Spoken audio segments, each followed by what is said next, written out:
භාග්‍යතුන් වහන්සේ එක දවසක් මහා කරුණා සමාපත්තියෙන් ලෝකේ බලද්දි දැක්කා සෙවන් නුවරම කටුමැටි ගහපු ගෙදරක බාගෙට ඇදවිච්චි අටවපු කුස්සි කෑල්ලක දුප්පත් ස්ත්‍රියක් ඉන්නවා.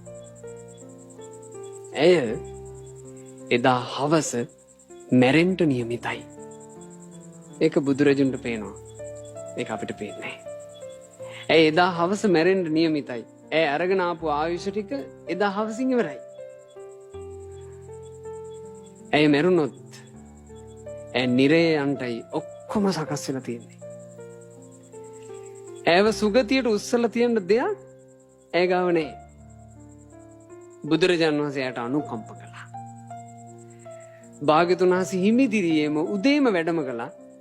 ඒ ස්ත්‍රියවගේ ගෙදර මිදුලට. ඇයට කුස්සිය ඇතුළටම දැනුණා මොකක් හරි එළියක්. ඇය දොර ඇරගෙන එළියට එනකොට ඇස් අදහා ගන්න බෑ. රන්වනින් බබලනා මහපුරුෂ ලක්ෂණයන්ගෙන් සුන්දර බුදුරජාන් වහන්සේ තමන්ගේ දුප්පත් පැලේ මිදුලට වැඩම කරලා. ප්‍රීතියක් ආව හිතට. ඇයි බුදුරජාන් වහන්සේ ළඟට ගිහින් වැන්දා. වඳිනකොට ඇය දැක්කා භාග්‍යතුන් වහන්සේ වැඩලා ඉන්නේ. පාත්‍රෙත් දෝතේ තියාගෙන දම්පිලි ගන්ටයි. බුදුරජාණන් වහන්සේගේ පාත්‍රය දැක්කම ඇගේ හිත පිච්චුණා. ඇය දන්නවා ගෙයි අහලක දෙන්න දෙයක් නැහැ. බුදුරජාණන් වහන්සේ වැඩම කරලා තියෙන්නේ දම්පිලි ගන්ටයි. දෙන්න දෙයක් ගෙයි අහලක නැහැ. ඇය නැගිට්ටා බුදුරජාණන් වහන්සේ දිහා බැලුවා. කට ඇරලා කියා ගන්න බෑ ස්වාමීනි දෙන්න දෙයක් නැහැ. අනේ වෙන ගෙදරකට වඩින්න. කියා ගන්න බෑ ඇයට. බුදු කෙනෙක් නේ. ගේ ඇතුලේ මොකුත් නැහැ කියලා දැන දැනත් ඇය කුස්සියට ගියා. මේ භාජන වල මොකුත් නැහැ කියලා දැන දැනත් ඇය හිස් භාජන ඇරියා. ඇය බත් මුට්ටිය අරිනකොට බත් මුට්ටියේ අඩියේ තද්දට ඇලවෙච්චි දංකුඩ ටික තියෙනවා. ඇය හැඳිමිට අරගෙන හැඳිමිටින් දංකුඩේ හීරුවා. හූරලා සාමාන්‍යයෙන් අත මිටකට වගේ දංකුඩ ටිකක් ඇය එකතු කරගත්තා. ඔය දංකුඩ ඩිංගිත්ත බුදුරජාණන් වහන්සේට පූජා කරගන්න ඇයට හිත දෙන්නේ. ඇයි දංකුඩ ගඳ? දංකුඩේ කිසි පෙනුමක් නැහැ, කලම කලුයි. පසේ නදී කෝසල රජුරුව දන් දෙනවා බුදුරජාණන් වහන්සේට. මං කොහොමද දංකුඩ දෙන්නේ? අනාථපිණ්ඩික මහ සිටුතුමා දන් දෙන්නේ බුදුරජාණන් වහන්සේට. මං කොහොමද දංකුඩ දෙන්නේ? විසාකා මහ උපාසිකා බුදුරජාණන් වහන්සේට දන් දෙන්නේ. මං කොහොමද දංකුඩ දෙන්නේ? ඇයට සමානට හිතෙන්නත් ඇති බුදුරජාණන් වහන්සේ වැඩලා තිබ්බොත් හොඳයි කියලා. අර දංකුඩ ටිකත් අරගෙන ඇය එළියට ආවා. භාග්‍යතුන් වහන්සේ වැඩ ඉන්නවා.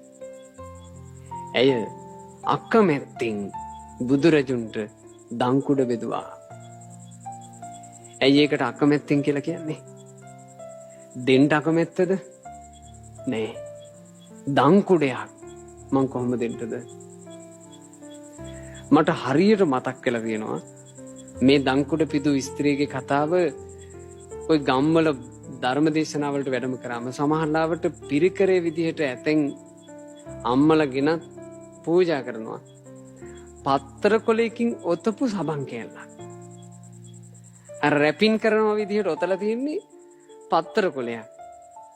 පත්තර කොලයකින් එතු සබන් කෑල්ලක්. ඒ අම්මා පූජා කරනකොට ඉතින් ඒවා අපේ හදවත වලට දැනෙනවා. මම එතකොට හැබැයි හිතලා තියෙනවා මේ අම්මට අද පත්තර කොලයක ඔතලා සබන් කෑල්ලක් පිදුවට සරියුත් මොගලන් ආදී මහා ශ්‍රාවක සංඝයා සිහි කරගෙන මේ පූජා කරපු දානේ අනිවාර්යෙන් මේ අම්මට සංසාරේ පිහිටක් වෙයිනේ. මම එහෙම හිතනවා. ඇය දංකුඩ බෙදුවේ. දංකුඩ බෙදූ ස්ත්‍රිය එදා හවස මිය පරලෝ ගියා. දෙදෙව්ලොවේ අධිපති සක්දෙවිඳු දිව්‍ය නේත්‍ර වලින් එක නේත්‍රයකින් ඈගෙනම බලන් හිටියා. බුදුරජුන්ට දංකුඩ පිදු ස්ත්‍රියට මොකද වෙන්නේ? ඇය එදා මිය පරලෝ යන හැටි සක්දෙවිඳු දැක්කා. තමන්ගේ දහසක් නේත්‍ර විහිදුවා සක්දෙවිඳු බැලුවාලු තමන්ගේ දර්ශන පතය තුළ ඈකෝ සක්දෙවිඳුට පේන්නේ ඈ ගියපු සීමාවක් සක්දෙවිඳුට අහුවුන්නේ.